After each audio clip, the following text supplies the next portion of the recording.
in order to contract, the means to deliverance.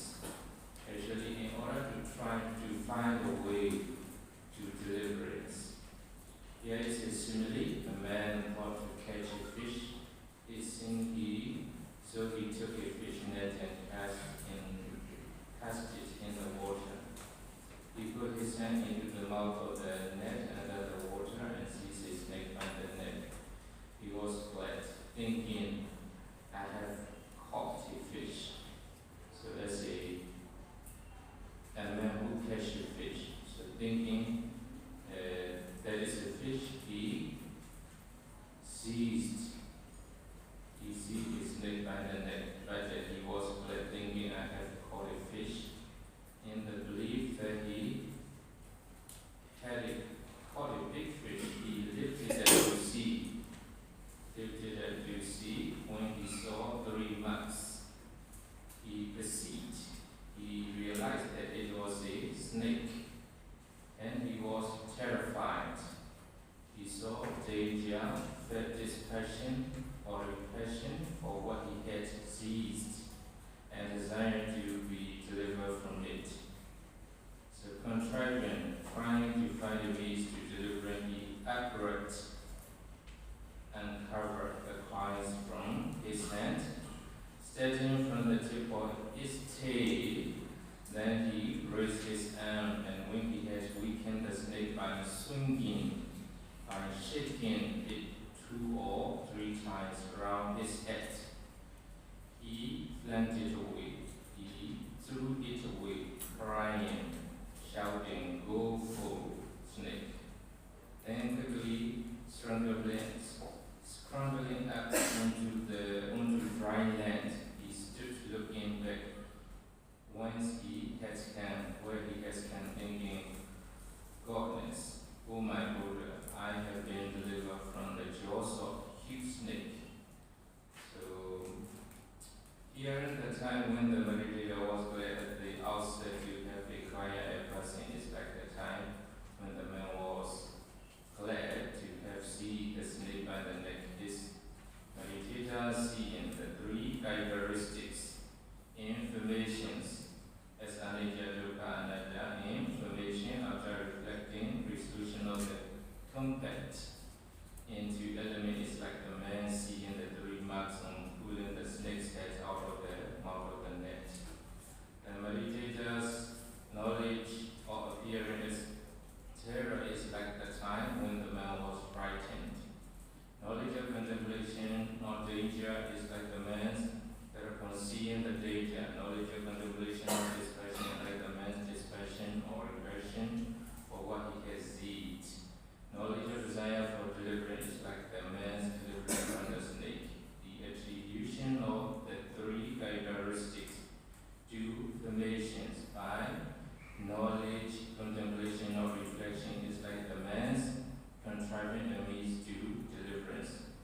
For just as the man weakened the snake by swinging it, keeping it away, and rendering it incapable of biting, and was thus quite delivered, so too the meditator weakens formation by swinging them with the attribution of the 3 characteristics. So contemplating the formations as 3 characteristics again is making it incapable of appearing again in the moods of harmony, pleasure, beauty, and self. So because ordinary time, when we think about our formations, dharma and rupa, so we may think as nature, sukha, suva, and atta. So not to arrive such a perception of nature, perception of sukha, perception of suva, and perception of atta. So we, as a meditator, contemplate then again as anicca, dukkha, asubha, and anatta, to be sure. Here, at the stage of patipadananadassana, nupassana, why does meditator contemplate the formation as anicca, dukkha, asubha,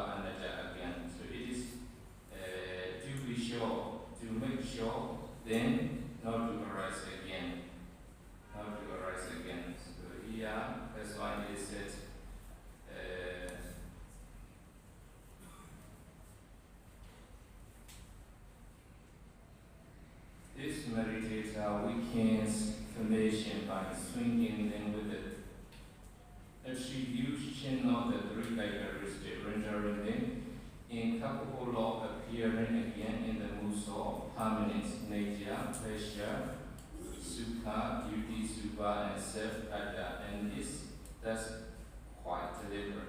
That's why it was such a bad that he descending in this way in order to contrive the means to deliverance, in order to try to find the ways to deliver from these suffering, these situation of anicca, dukkha, anatta.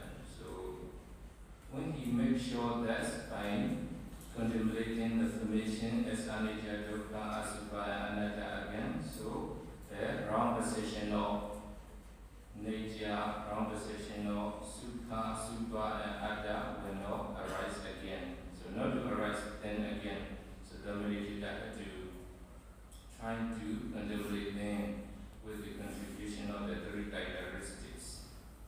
So if you are asked a question like this, why does the meditator discern or contemplate formations as anicca, as dukkha, as asubha, and as anatta? So in order to contrive the means to deliverance, in order to try to find a way to deliverance from these situation of formations. Got it?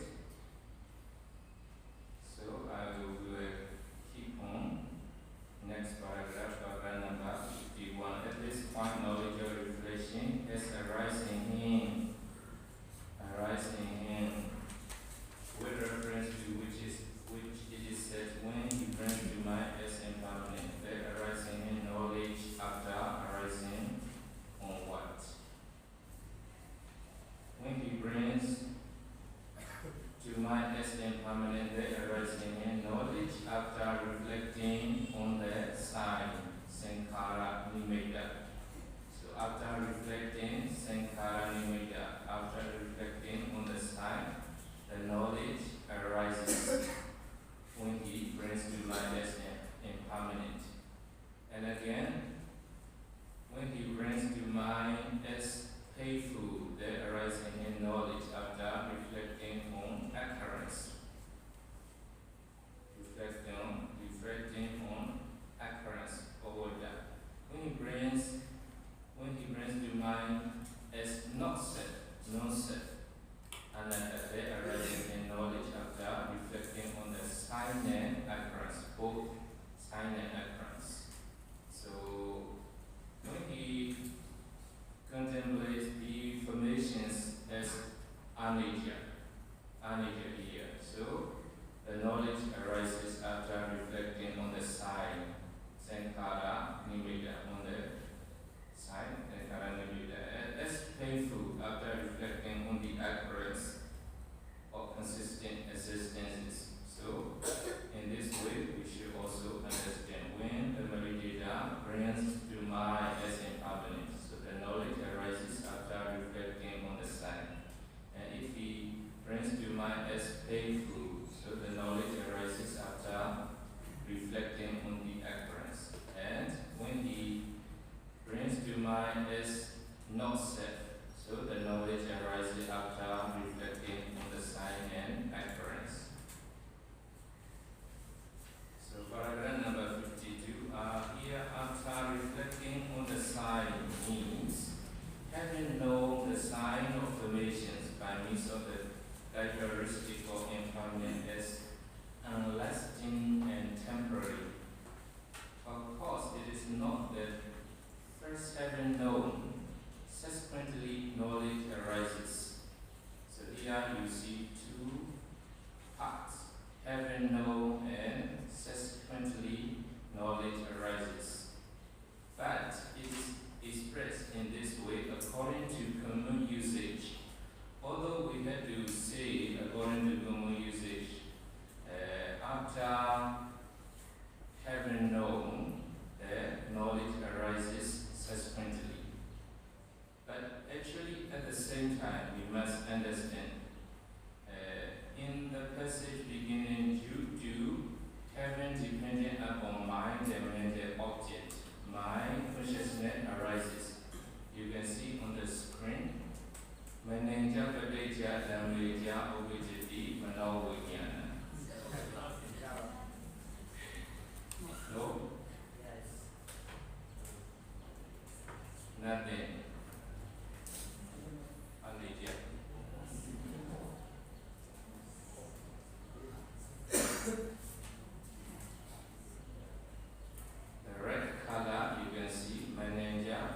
Pareja, Dameja, Ubejati, Manovinyana. So heaven dependent upon mind and mental object. So because we have mind and object, so when the mind takes the object of mind, mental object, so at that moment, mind consciousness arises, manovinyana arises. So which one comes first? Which one comes first? Mana and Dhamma. Dhamma means here object, mental object. Mana and mental object. Depending on mind and mental object, mind consciousness arises.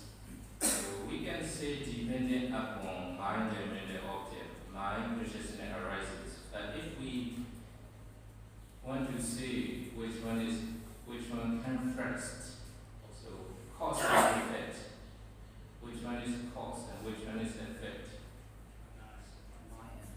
Mind and mental object, we contacting, right? Hasa.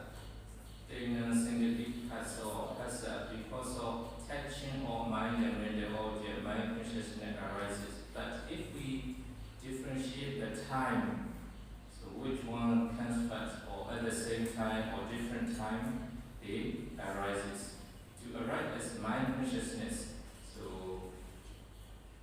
different time or at the same time, to arise the mind consciousness here, mind consciousness, manovinyana, to arise. So,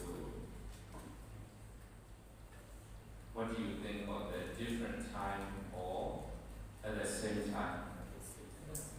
When you play a guitar, so do make a sound, to arise a sound. So when you play at the moment of touching with your hand and the string of the guitar, so the sound arises. So we can say depending on touching of hand and the rope of the guitar, the sound arises.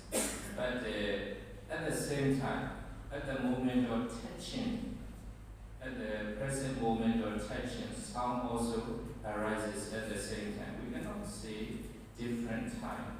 But according to common usage, we can do sometimes say having dependent upon mind and mental object, mind consciousness arises. But we should understand at the same time, mind consciousness arises dependent upon mind and mental object. So that's why here you can see in the paragraph, according to common usage, as in the passive beginning, you do having dependent upon mind and mental object, mind consciousness arises, and so on. Or alternatively, it can be understood as express this according to the method of identity. Ikata naya, you know, ikata naya, Pali word, ikata naya. Ikata naya, identity, sameness. So if they are the same, we can make it one, right? That is called ikata naya. Ikata naya. That is called here the method of identity by identifying the precedent with the subsequent. So they happens at the same time. The meaning of the remaining two expression, that is occurrence and the sign and occurrence, should be understood in the same way. So any formations or pagoda or both sign and occurrence. So whenever mind consciousness arises depending on mind and mental objects, so they arise at the same moment, not different time, but we can see cause and effect. So touching of mind and mental object is the cause, mind consciousness is present, we may say, but if we differentiate the time of arising, so they arise at the same time, at the same moment. So in this way, we should understand. Although according to common usage, it is said as a after reflecting on the sign. So actually, at the moment of reflecting, the sign is anicca. So the knowledge arises at the same time. At the same time. So it means like here, we must understand. So, relating to the word after reflecting on the sign, the knowledge arises. After reflecting on the sign, the knowledge arises. Although we have to say, according to common usage, as after, but actually at the same time, not after, one after another. It arises at the same time. Knowledge arises at the same moment of reflecting on the sign, reflecting on the utterance, reflecting on both sign and utterance. So any characteristics here as anicca or as dukkha or as anatta, any ways of characteristic we use. So the knowledge will arise at the same moment, not different time. Okay, I hope you got this one. So we should understand like this. So here also you may read in the passage very clearly. According to common usage, it is said like this: after reflecting on the Sabbath day, arise. Especially knowledge arise. So what type of knowledge now we are studying? Patipadananadassana jnana. So this type of knowledge of contemplation or reflection arises. Why we are reflecting the formation as anicca, as dukkha, or as anatta. So when this knowledge cannot arise, we must continue contemplating again and again by means of the characteristic. So especially here, anicca, dukkha, asubha, and anatta, four moves or four ways we can say as a characteristics. Okay, so next paragraph number 53. Having then discerned by knowledge of contemplation or reflection that all formations are white, so our understanding may extend if we continue contemplating like this. All formations are white. Sabbe sankhara somya. Somya, nothing but impermanent suffering, no soul and not self. We may see the formations when we emphasize contemplating them. So as a first way, we may see all formations are white. Sabbe sankhara somya. He again discerns whiteness in the double logical relation, Dvipodika. This is vital self, or this is all what belongs to self. This is vital self, or this is vital what belongs to self. So nyamida adani nawa adani now. Atta and adaniya, the two Pali words. Atta and adaniya. Atta refers to I. Adaniya refers to mine, right? So because of I, we think we have something we possess that is mine. I and mine. Because we don't have right understanding, so we may think our nama rupa as I first, and then we may find something we possess as mine or ours. So, trikodika in topological relation, this is vital step. So if we attain this type of knowledge, patipadananadassana, this self is disappear. So we will see somya or atta. So somya means no self or no ego, we understand. No self and no ego in the process of mind and matter, in the process of formations. Somya refers to nothing of ego, not arising or not existing of ego, not other things.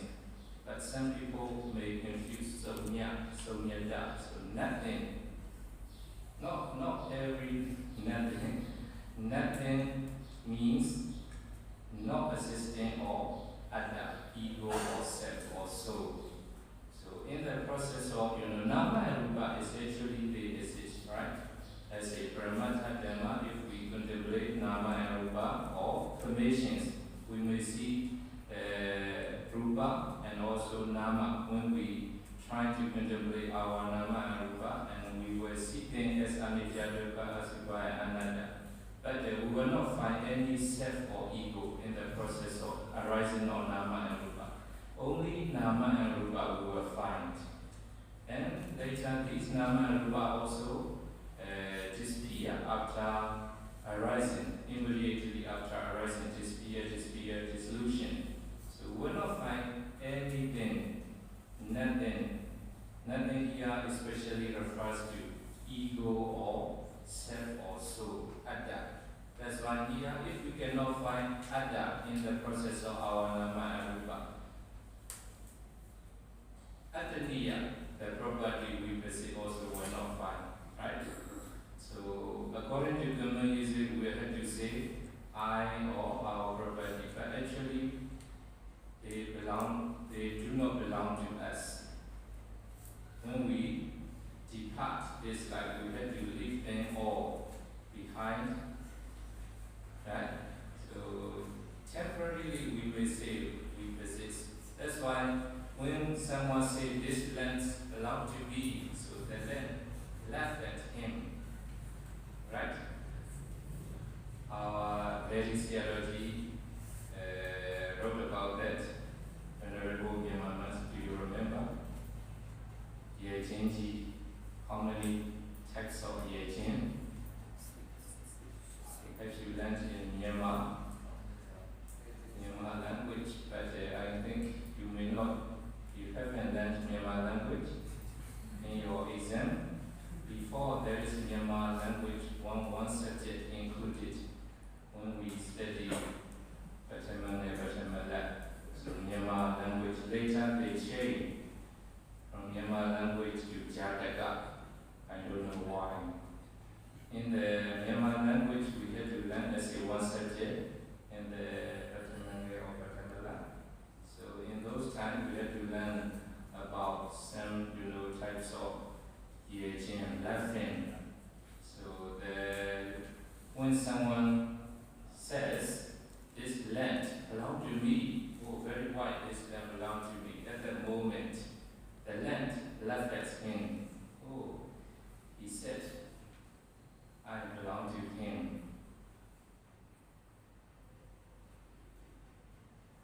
Even he belonged to, he doesn't belong to even him.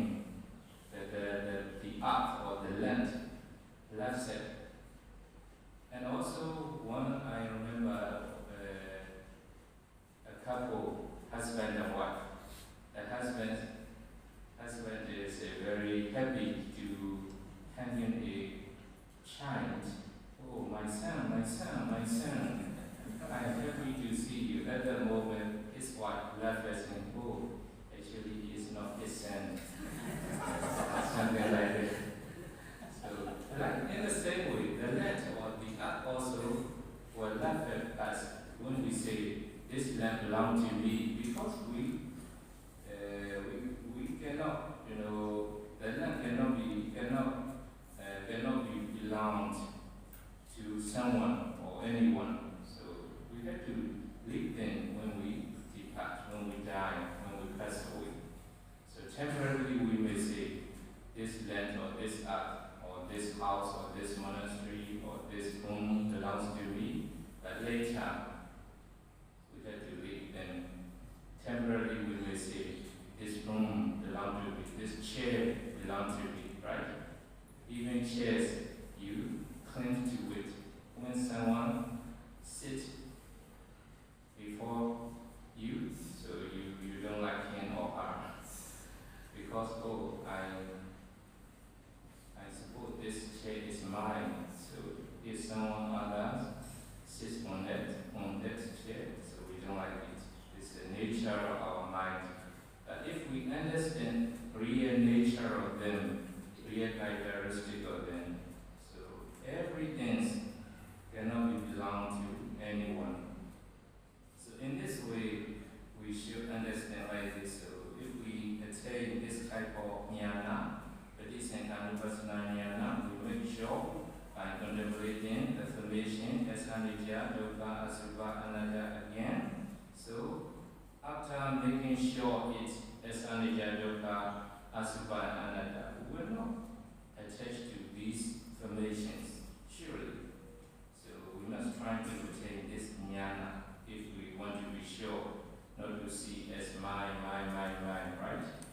So if we don't find I, so we don't need to find anything as mine. Here it is said, this is vital self, or this is vital what belongs to self. When he has seen that there is neither a self nor any other thing or being occupying the position of a self property, he again presents when it's in the quadruple logical relation.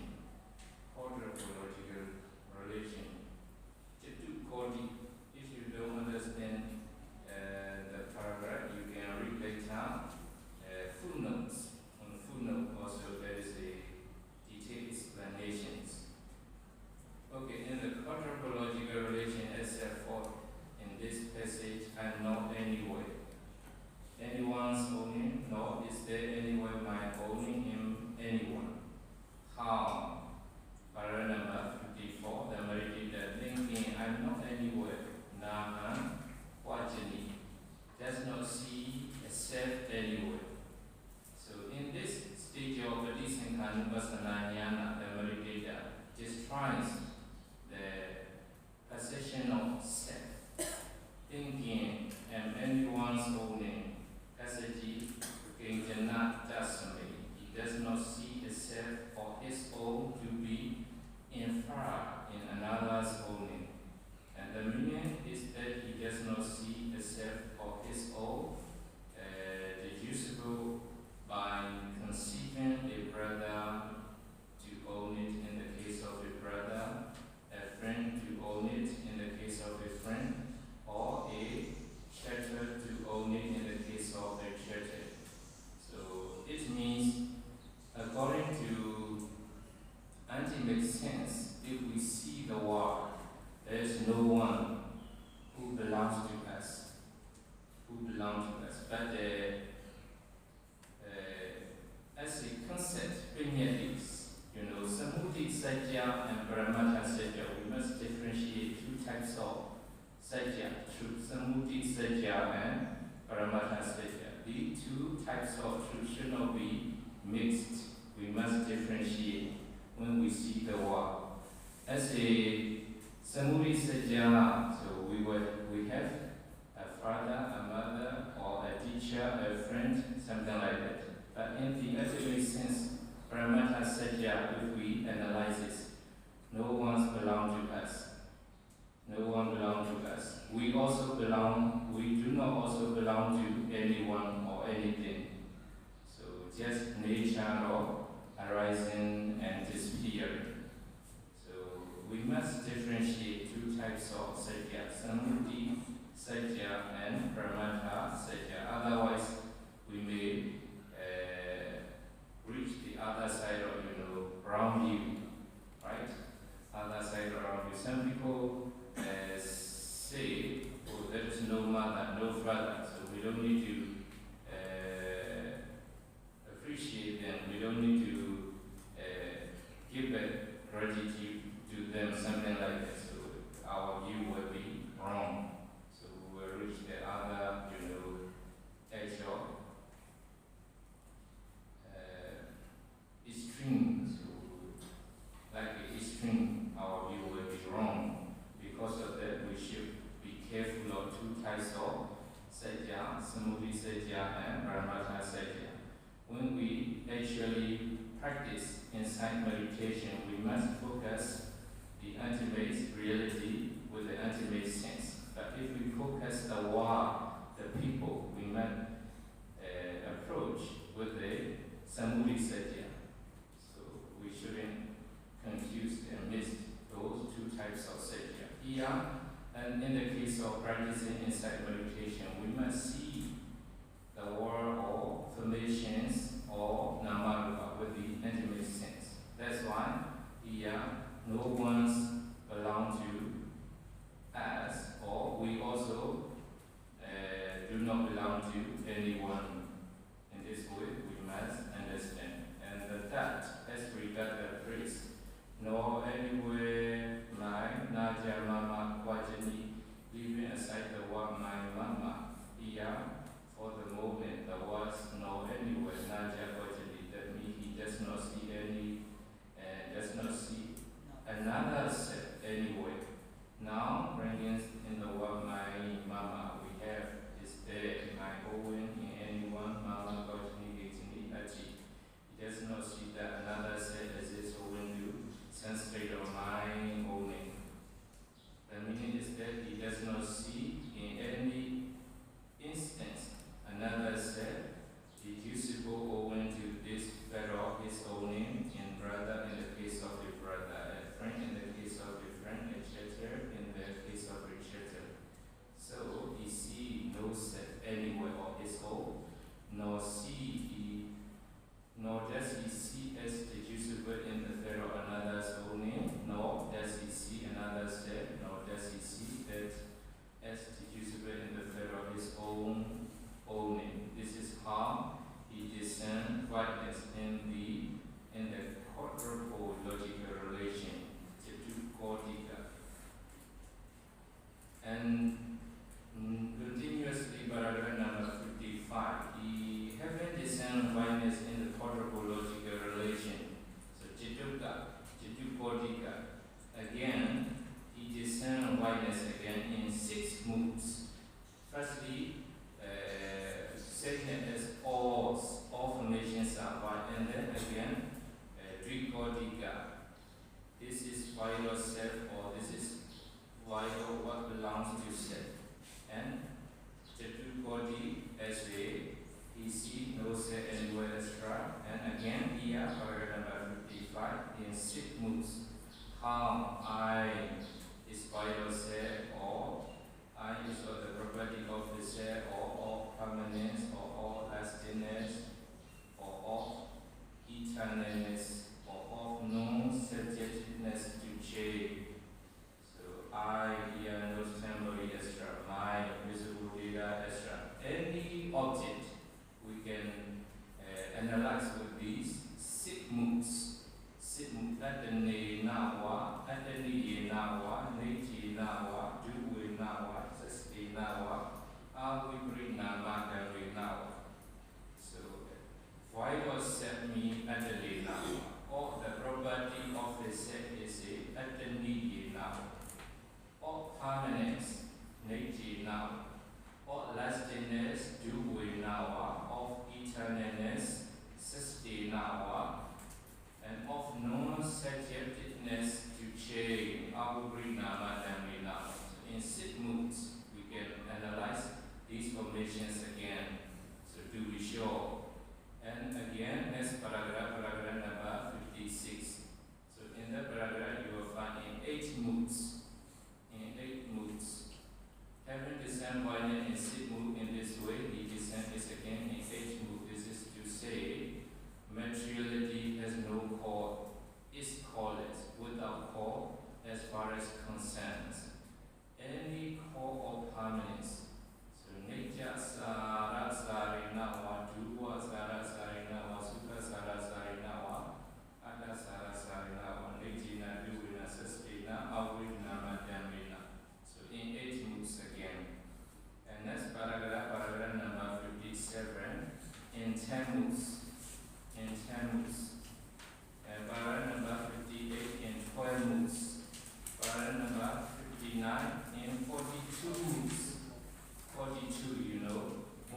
return to being and neutral. He neither takes